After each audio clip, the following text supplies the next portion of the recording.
en no venir con una historia desde chica. O sea, yo soy hija del corazón y siempre sentí la necesidad de buscar lo que no puedo encontrar, y mis papás que tengo, que son unos santos, me enseñaron mucho el dar al otro sin esperar nada a cambio, ayudar, así que, y eso es lo que le trato yo de transmitir también a mis hijos hoy por hoy. Me he entregado totalmente al pueblo. He colaborado con Parque, he estado al servicio del Parque, he estado al servicio de Prefectura Naval, después entré a la municipalidad y estoy trabajando actualmente. La mamé mucho de mi madre, sí, ella la verdad que siempre fue una persona muy solidaria, muy voluntaria. Uno se va haciendo, creo que uno a medida que va creciendo se va dando cuenta qué cosas son importantes en la vida. Bueno, yo en realidad soy voluntaria porque siempre me gustó ayudar anteriormente a lo del volcán.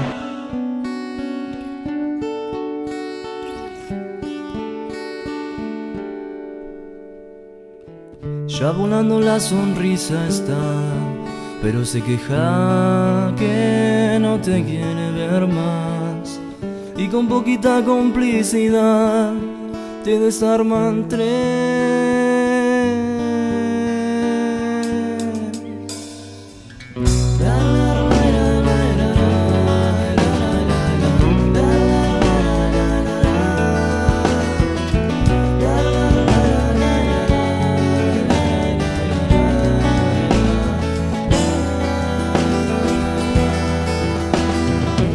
La lluvia se transforma en carbón, tenida de gris, te escupe su color, sin despecho de que alguna vez todo fuera hermoso. Estábamos tomando mate, eran las 8:05, cuando un movimiento del edificio. Me dice Raúl, ¿qué pasa? No venía abajo el cuartel, vino el otro, ese amarrón fuerte, y ahí lo sentimos. Está temblando, una angustia, una ansiedad, una incertidumbre que nadie sabía que podía llegar a suceder. Y cuando pasó lo del volcán, ese mismo día empezaron a pedir de la Casa de la Cultura que la gente que pueda donar harina o grasa para hacer tortas fritas para la gente que venía. Entonces cuando yo escuché, me voy con mi hija a donar harina y grasa, y en ese momento escucho que había mucho revuelto, la gente estaba muy nerviosa, y por los pasillos escucho a una persona que dice: ¿sabes que en el quincho de Gendarmería están haciendo una cocina de emergencia? Necesitan gente. Entonces yo no lo pensé un segundo y dije, voy a mi casa, dejo a mi hija y vuelvo. La primera semana me tocó estar como jefe de operaciones del comando de operaciones en el COE, y el punto era que inicialmente a este tipo de magnitud de emergencia no estamos preparados, ¿sí? Podemos organizar emergencias menores, pero este tipo de emergencia nos superó en mucho. Nosotros atajamos la primera emergencia, creo que fue las primeras 36 horas, con bomberos y nosotros y policía haciendo lo suyo, hasta que empezó a llegar la ayuda, empezó a llegar ejército, empezó a llegar, un montón. Estuvimos 47 días sin luz, sin agua, sin nada, y con tantos animales en casa. Tenía mi caballo, mis 8 perros, mi familia, tenía que ayudar a mi marido para limpiar el techo. No podíamos ni alejarnos de casa, porque la verdad que no teníamos nada. Entonces, cuando explotó el volcán, me quedé justamente por todo lo que tengo y por la villa. No me pareció adecuado irme, así que no me pude acercar. En ningún momento me acerqué al CACS para ayudar, para poder hacer un relevamiento en la zona de las balsas, pero fue un trabajo que pude hacer puntualmente, sabiendo que no me iba a demandar mucho más tiempo, porque mi marido me necesitaba en casa, con todas las cosas que teníamos que hacer, de arreglar y tratar de buscar agua, venir a buscar provisiones al pueblo, etc. No se notó en ese momento tampoco, la clase social. Éramos todos iguales. Oh sorpresa cuando aparecía el intendente, apareció también el gobernador en una ocasión. en la cocinita que estábamos nosotros, que eran prácticamente de 3x3, en un lugar diminuto donde estábamos cocinando, o que apareciera el capitán del ejército y te diga: yo soy el capitán tanto, y vos en ese momento nunca pensaste que ibas a estar al mando o a la ayuda de ellos, ¿no? Cuando siempre uno espera de ellos más que nada. En la época del volcán estuve en la radio de Diego Miralle, un gran amigo. Fue raro porque yo estaba en mi casa y estaban mis hijos todos, no sé si atemorizados, dándome tranquilidad, no sé, porque fue todo súper raro. Y de repente lo miro a mi marido y le digo: ¿estás vos? Cuidá a los chicos, yo me voy. ¿Cómo que te vas? No, yo me voy, no puedo estar acá. Acá no sirvo. Ya hay uno de nosotros. Afuera necesitan a alguien. Y me acuerdo que estaba una chica conduciendo un programa en la noche, Julia, y yo veía que no daban abasto, sonaba el teléfono y no daban abasto para atender, y yo digo: por lo menos para eso voy a servir. Era impresionante la cantidad de gente que estaba para comer. No había lugar para que todos se sienten, porque los primeros días eran más o menos 500 personas que comían ahí. Entonces le dábamos de a grupos. Comía en grupo, se levantaba ese grupo, 10 minutos, 15 le dábamos para comer y se sentaba el resto y así. Yo creo que fue lo mejor, porque yo me acuerdo que había gente que nos decía: chicos, los estamos escuchando dentro del auto los 5 juntos, los 3 juntos. Pequeña, se había juntado una radio, había encontrado una radio chiquita y había 2 horarios en que todos nos juntábamos en la mesa del comedor, así al lado, para escuchar la radio. Y era nuestra alegría, era al mediodía y a la noche antes de irnos a dormir, que nos íbamos a dormir muy temprano, pues sin luz, sin calefacción, sin nada, nos acoplábamos abajo por dormir y los escuchábamos a ellos. Era nuestra alegría de todos los días y todo pendiente de llegó el horario de prender la radio. Fue muy largo, demasiado largo. Nunca uno se imaginó que iba a ser, pasó tanto tiempo. Fue muy difícil de entender lo que salió de ese agujero.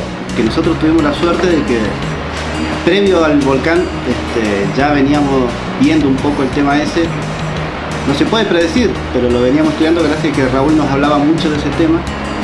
Nos fue charlando, reuniones previas, nos fue hablando de a poco, nos fue enseñando un poco el tema ese. Incluso en una de las reuniones trajo, ya siempre me acuerdo de eso, ¿no? Trajo un frasco de ceniza y todos nos pusimos ceniza en la mano y la tocamos. ¿No te acordás, Roberto? Sí. Palpábamos la ceniza y esto fue como que lo fuimos asimilando de a poco, nos fuimos metiendo en la cabeza todo este tema del volcán. ¿Qué hacer en caso de que llegara a explotar el volcán?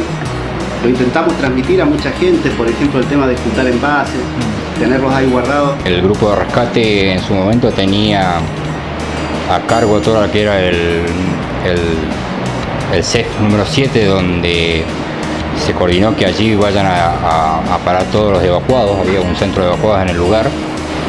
Lo que era el quincho del gimnasio municipal de Barbagelata, el grupo de rescate lo tenía como base de operaciones, donde desde ahí coordinaban todas las tareas que había que cumplir. Y una de esas que recibieron esa noche era de tratar de mantener las vías de escape, digamos, de emergencia, tanto la ruta a Bariloche como la ruta a San Martín, el camino al puerto, la calle que va por detrás de Bolívar Quetribué, y el camino hacia el EPEM. Eran, creo, las 5 vías importantes despejadas, porque más allá de que teníamos lluvia, teníamos arena, esa noche también teníamos vientos fuertes y empezaron a caer con toda la ceniza que tenían los árboles, empezaron a caer por todos lados, y empezaron más allá que ya teníamos cortada la energía, se nos empezaban a caer las líneas de media tensión, que era que después nos iban a dar digamos la posibilidad de que la mayoría de los barrios puedan llegar a tener de nuevo energía o comunicaciones. ¿Sí? Nos llegaban pedidos de ayuda de todo tipo, porque la gente, cada uno tenía su propia tragedia. Por ahí tenían un techito de una casa humilde que crujía muchísimo, hasta todo nos pasó. Nuestras casas también llegaron a un punto. Yo un día tuve que pedirle a los chicos, me fui un día hasta mi casa porque tenía una mascotita que atender, qué sé yo, a buscar o cambiarme algo de ropa, y el techo mío se me venía abajo, crujía un montón. Cuando llamé, en un ratito fueron todos y limpiamos. Y bueno, y así era, llamados permanentemente, que llegó un punto que tuvimos que ponernos que fue fea la decisión de decir, bueno, no podemos seguir haciendo esto porque hay no sé cuántas casas habrá en la villa, 4 o 5 mil casas, no podemos limpiar el grupo nuestro todo. Fue una vuelta que se cortó la luz y vino, no me voy a olvidar nunca, de un personaje muy conocido acá en Villa Langostura, que llegó con un grupo de electrógeno y llegó con nafta en pijama. Había una señora que se le había venido abajo la casa por la volcánica. Entonces, vamos a ver cuál era la casa. No sabés lo que era la casa. Era una... Así era, mira, de esta altura era. Ahí vivía con 2 hijos. La teníamos nosotros en el centro de evacuado. Entonces fuimos a ver lo que era la casa. Decidimos hacerle una casa en pleno lío. Hacerle una casa, pero no una casita, le hicimos una casa. O sea, habitación de 4x4 o más, cocina, comedor, con piso, techo, paredes. O sea, gracias a que el COE nos dio chapa, cortamos árboles caídos que habían caído por la misma tormenta, motosierra, todo el mundo laburando. Entre que laburábamos en otras cosas y después, rato libre que había, nos íbamos a hacerle la casa. Y viene Juan Montesino corriendo a avisarnos que había alguien en el que ya había llegado todo el rumor a bomberos, que había alguien que había salido a decir que había un terremoto. Que armáramos los bolsos, los que estábamos en la radio y saliéramos. Nos miramos, justo se había cortado la luz, entonces eso era una charla interna en la radio. Nos quedamos mirando todo y dijimos, ¿qué hacemos? Yo tenía a mis 3 hijos en mi casa, chiquitos, y mi marido. Y me acuerdo que ese día del megáfono fue cuando caía como cemento, porque llovía y la arena que te caía. Yo me acuerdo que no pude salir de mi auto y tuve que salir caminando, que me acuerdo que de mi casa, que es en el 11, a la radio no era nada, pero se me hizo interminable las cuadras. Y me acuerdo que de vuelta me desorienté de la desesperación, porque creo que fue la primera vez que me dio miedo. Y fue que dijeron, bueno, que este personaje había salido a gritar, que en realidad fue toda una falsa alarma, gracias a Dios, porque todo el mundo se está, o sea, dentro de lo poco que sabemos, yo por él sé muy poco, sé que un terremoto no se puede predecir. Creo que aprendimos de estas cosas es poder generar un sistema de comunicaciones mucho más cerrado para la parte de la gente que trabaja en emergencias. Y otro es que es muy necesario que la comunidad esté muy bien informada de todo lo que está pasando, ¿sí? Vino mucha gente afuera, muchos canales de televisión, y la mayoría le decían no, porque los primeros que actuaron fueron los chicos de bomberos o el grupo de rescate. Entonces tuvimos la suerte de que muchos periodistas fueron a vernos a nosotros y a hacernos entrevistas. Entonces como que nosotros también le contábamos la otra historia de acá del pueblo. Pues, por ejemplo, un caso muy anecdótico, digamos, fue el caso de Teo Carmoney, que él vive en el Cerro Bayo hace años, estaba solo, y nosotros íbamos, le ayudábamos, llevábamos mercadería, le arreglábamos su casita, íbamos día por medio, le llevábamos agua, colchones, abrigo, lo que sea. Y un día le dijimos a un periodista si se animaba a ir a hacer una entrevista, y estábamos con las dudas a ver cómo Teo lo iba a recibir. Y nos sorprendió increíble, pues él contó todo y fue muy espontáneo, contó sus 2 anécdotas del terremoto del 60, cómo vivió esta, y para él era algo natural, digamos, que no lo sorprendió, si bien lo sorprendió, digamos, pero no fue tan como a la gente que por ahí que no es nativa de acá de la villa y que vino y que lo primero que hizo fue cargar nafta y me voy. También me tocó salir y tratar de cubrir parte de las emergencias, porque salíamos en grupitos de 4 o 5 con los vehículos particulares que teníamos, porque no tenemos unidades, pero siempre pusimos a disposición nuestros vehículos para eso, y salíamos con motosierra, machete, y íbamos recorriendo estas 4 o 5 vías de escape, y cuando volvíamos sabíamos que se nos volvió a caer otro árbol.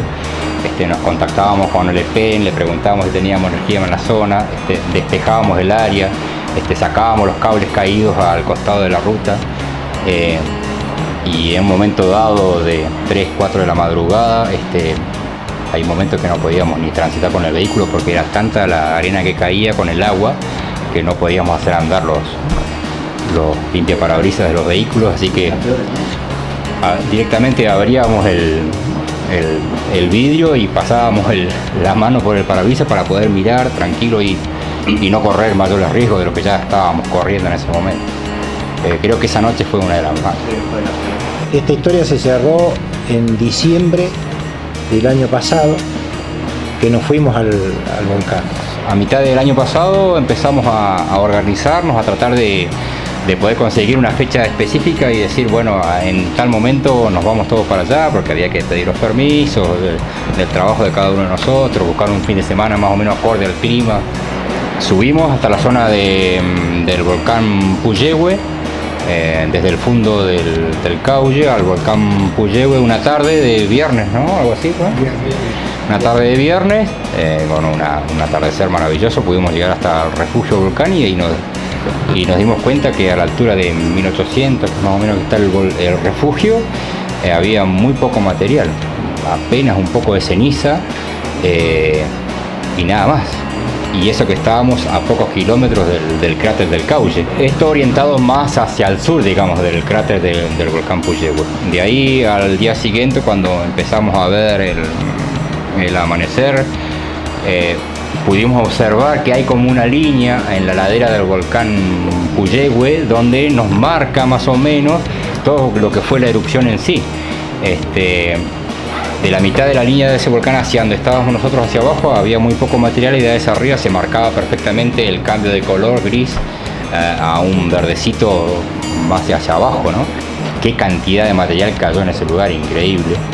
Los tamaños que vimos, las acumulaciones, las alturas. Y ahí pudimos ver el nuevo campo de lava que se generó después, digamos, de la salida de cenizas. Que todavía se encuentra en un leve movimiento de reptación, ¿no? En todos los eventos de catástrofe natural siempre salen las miserias y siempre salen las buenas cosas. O sea que yo creo que en esto salió todo lo bueno. Lo más lindo que se vio Villa La Angostura toda unida. Eso fue lo mejor. El que realmente ama esta villa no solamente la ama por la belleza de la naturaleza, la ama por otra cosa. Y además creo que es sensacional haber vivido un momento en la historia, qué sé yo, algo para contar a los nietos. Son esas cosas que fue historia, es historia. Yo diría que si llegara a pasar otra vez, ojalá que no sea un volcán, pero pase lo que pase, la gente ya va a estar concientizada y va a seguir ayudando como lo ha hecho hasta ahora. Realmente muy positiva. Ahí se ve la solidaridad que hay entre todo este bendito pueblo. Yo había llegado hace poco a la villa, creo que esto te obliga a tener raíces, porque siempre me voy a acordar de mi casa, del patio, de la casa que siguió a esa, tener que sacar toda la arena y sentir todo ese laburo encima tuyo, aparte de todo lo que hicimos con el volcán, con la ciudad. Y eso hace que vos te sientas más parte de la ciudad, o sea, es como ganarte ese lugar a pala, a fuerza de pala. El volcán no explotó porque sí, un día para otro, ¿sí? Hay todo un proceso previo y eso se dio casi 2 años anterior al evento. Esa información se iba entregando a la comunidad, pero siempre hacemos oídos sordos cuando no nos toca, ¿sí? Entonces yo creo que ahí es donde la comunidad como en sí debemos prestar más atención a las informaciones oficiales. Así que ha sido para mí netamente positivo en ambos casos, ¿no? Institucionalmente y como comunidad. La etapa, digamos, del volcán, la caída de ceniza y un poco de arena, todavía alrededor en las montañas todavía sigue quedando ese material y poco a poco ha ido bajando los sedimentos por los cauces y un poco el trabajo de nosotros también es ir relevando esos cauces y ver cómo año a año se van limpiando y el problema más grande por ahí es que ocasione algún dique o que haya algún temporal grande de viento y sea un problema para la localidad, ¿no? Si bien por ahí el municipio necesita a alguien que haga ese trabajo, a nosotros nos ofrecimos para hacerlo y bueno, a su vez recibimos un aporte monetario que es mínimo, pero a nosotros como institución y en este momento que estamos construyendo la sede es muy importante y es grande, ¿no? A nosotros cada evento que hacemos para recaudar fondos ya sea 1 peso, 100 pesos, o la colaboración de los socios o de cualquier persona, nos sirve mucho eso. La localidad en sí se ganó ese día, ¿no? Porque todo el trabajo que realizaron tanto las instituciones como los vecinos de la localidad fue algo increíble. Yo creo que hay otros lugares, otros países, por ejemplo Chile, que ha pasado otros acontecimientos y lo han tratado de trabajar de otra forma. En cambio, al ser un pueblo chico, se vio mucho la humildad y la honestidad por ahí de cada vecino y las ganas de trabajar y de salir adelante en todo este lío, ¿no? El Día Voluntario para mí creo que es necesario para que año tras año volvamos a recordar aquellos momentos vividos. Creo que nos vuelve el recuerdo de etapas críticas de nuestra vida, ¿sí? Más allá de ser un evento histórico, necesitamos como comunidad poder tener este día para que toda la comunidad de Villa Langostura pueda entender que nos puede volver a ocurrir, ¿sí? Así que conmemorar un día como este es muy valioso.